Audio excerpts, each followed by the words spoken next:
বন্ধুরা, ডিকে গুকেশ এবার শুধু বিশ্ব চ্যাম্পিয়নই হননি, তিনি কিন্তু ভারতকে আরও একটি বিভাগে চ্যাম্পিয়ন করেছেন, সেটি হচ্ছে দাবা অলিম্পিয়াড। তো এই সংক্রান্ত খবরটি দুটি গুরুত্বপূর্ণ আমি সংবাদপত্র থেকে আপনাদের শোনাচ্ছি। এটিও কিন্তু 2024-এর কারেন্ট অ্যাফেয়ার্স হিসাবে অত্যন্ত গুরুত্বপূর্ণ একটি ঘটনা। মহিলা এবং পুরুষ উভয় বিভাগেই কিন্তু চ্যাম্পিয়ন হয়েছে ভারত। তো আমি বর্তমান এবং আনন্দবাজার দুটো পেপার থেকে আপনাদের খবরটা জানাচ্ছি। প্রথম শ্রেণীর দৈনিক। স্লোভাকিয়ার ভেদোসিভ ভ্লাদিমিরকে হারিয়ে টেবিল ছাড়ছেন ডি গুকেশ। সঙ্গে সঙ্গে 1000 ওয়াটের আলো তরুণ তুর্কির উপর আছড়ে পড়ল এবং গুকেশের চওড়া হাসি বলে দিচ্ছিল অসাধারণ কিছু ঘটেছে। দাবা অলিম্পিয়াডে রবিবার বুদাপেস্টের মাটিতে ইতিহাস গড়ল ভারত। পুরুষ এবং মহিলা দুই বিভাগেই সোনা এলো টিম ইন্ডিয়ার ঝুলিতে। পাশাপাশি টানা দ্বিতীয়বার ব্যক্তিগত বিভাগে সোনা জিতলেন গুকেশ। এর আগে 2022 সালে দাবা অলিম্পিয়াডের আসর বসেছিল চেন্নাইয়ে। সেবার চেন্নাইয়ে ব্রোঞ্জ জিতলেও কিন্তু এবার সোনা জিতল অলিম্পিয়াডে ভারত। যাই হোক, এছাড়া আরেকটি তথ্য জানিয়ে রাখি, 2014 সালেও কিন্তু ব্রোঞ্জ জিতেছিল পুরুষ দল। তবে সম্প্রতি যেভাবে বিশ্ব দাবায় প্রজ্ঞানন্দর গুকেশরা দাপট দেখাচ্ছেন, তাতে এবারের দাবা অলিম্পিয়াডে অন্যতম ফেভারিট ছিল ভারত। সেই প্রত্যাশা পূরণে সফল গুকেশরা। শনিবার পুরুষদের বিভাগে 10ম রাউন্ডে আমেরিকাকে হারানোর পরই কার্যত সোনা নিশ্চিত হয়ে যায় টিম ইন্ডিয়ার। রবিবার স্লোভেনিয়ার বিরুদ্ধে কেবলমাত্র হার এড়াতে হতো ভারতকে, তবে প্রতিপক্ষকে 3-5 এবং 5 ব্যবধানে 3.5 এবং 0.5 ব্যবধানে হারিয়ে কিন্তু দাপটেই সোনা জিতল ভারত। এদিন জয় পান যথাক্রমে গুকেশ, অর্জুন, প্রজ্ঞানন্দ। ড্র করেন ভিদিত।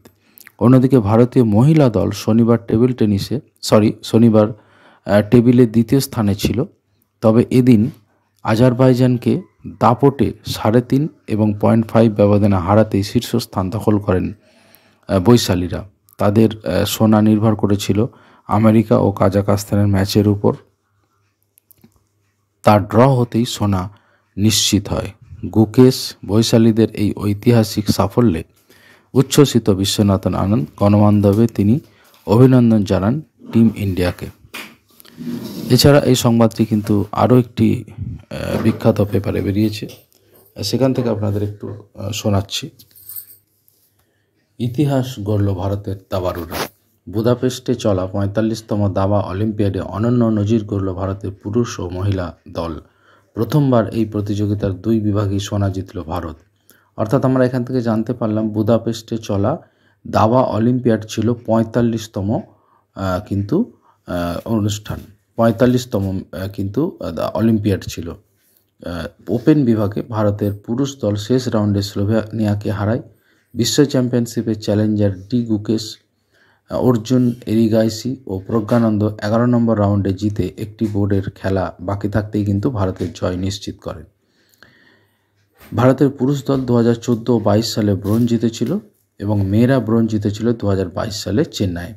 রবিবার শেষ রাউন্ডে স্লোভেনিয়ার বিরুদ্ধে ড্র করলেই সোনা জিতত ভারত। সেই লক্ষ্যে নেমে দুরন্ত জয়ই পান গুকেশরা, অর্থাৎ একটু আগে যে কথা আমি বলছিলাম।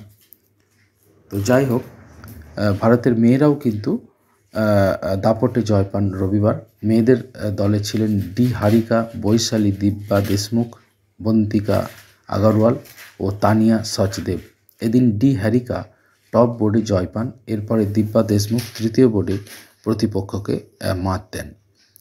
এর ফলে দুই বিভাগেই ভারত কিন্তু চ্যাম্পিয়ন হয়। 5 বারের বিশ্ব চ্যাম্পিয়ন বিশ্বনাথন আনন্দ অভিনন্দন জানিয়েছেন ভারতের পুরুষ ও মহিলা দলকে।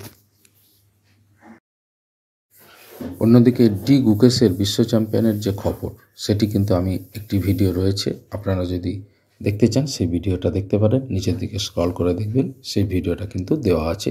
ডি গুকেশের বিশ্ব চ্যাম্পিয়নের খবর, সেটাও কিন্তু একটি অত্যন্ত গুরুত্বপূর্ণ সাম্প্রতিক ঘটনা। ধন্যবাদ সবাই, ভালো থাকবেন।